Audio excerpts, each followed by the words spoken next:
अस्सलामुअलैकुम, आप देख रहे हैं डॉन न्यूज। मैं हूं नाइला असगर। हेडलाइंस आपने जानी।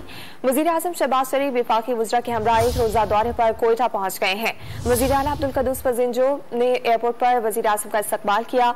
वजीर आजम गवादर भी जाएंगे, जहां वो मुख्तलिफ मनसूबों का संगे बुनियाद रखेंगे। वजीर आला बलोचिस्तान में गवादर में वजीर आजम के हमरा होंगे।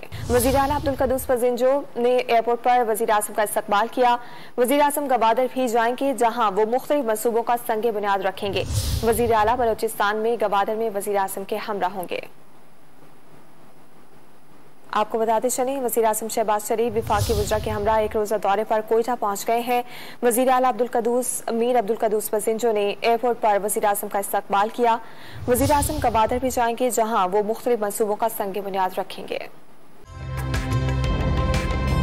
ताज़ा तरीन वीडियोस के लिए हमारा YouTube चैनल सब्सक्राइब करके बेल आइकन प्रेस करिए ताकि आपको मिले हर अपडेट सबसे पहले।